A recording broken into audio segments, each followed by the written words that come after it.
We have a pretty pessimistic outlook on the Turkish lira as a result of Erdoğan retaining office after the election. So we're looking for some of these unorthodox monetary policy frameworks that Erdoğan has put in place over the last couple of decades or so to kind of remain the policy priority going forward. So our outlook in the very short term is a dollar lira exchange rate that reaches 23 by the end of Q2, and then further on down our forecast horizon, we're looking at a scenario where the Turkish lira could hit around 25 by the early to middle parts of next year.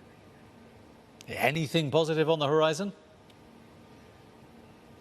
It's a very bleak economic and markets outlook for Turkey. I would say the one thing that's maybe a silver lining in this whole scenario is that the Central Bank of Turkey, while they don't have any FX reserves, what they have been able to secure are FX reserve swap lines with countries in the Middle East, China, et cetera.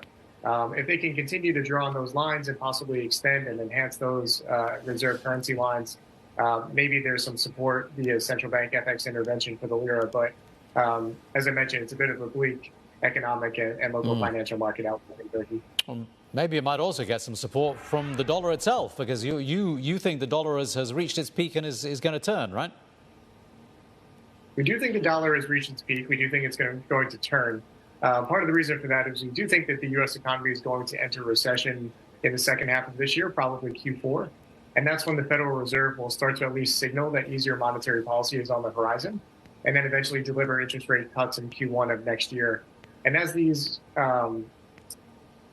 commentary towards Fed easing starts to pick up pace and gets priced into markets a little bit more robustly, that's something that should ultimately weigh on the U.S. dollar against many, not only emerging market currencies, but also the G10 currencies as well.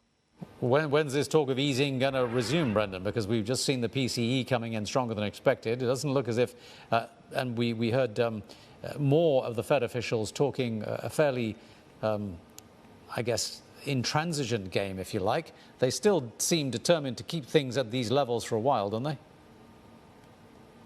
That would at least be the suggestion. We did see some rather hawkish commentary over the course of the last week or so. But I think at some point, what you have to remember is that inflation, while it's still somewhat elevated, has shown signs of easing, especially in the headline and the core CPI data.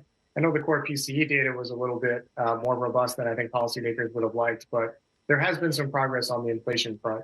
And I think as the U.S. economy starts to slip into recession, starts to show some more pronounced signs of a slowdown, that's when we'll start to get the shift in the policy stance.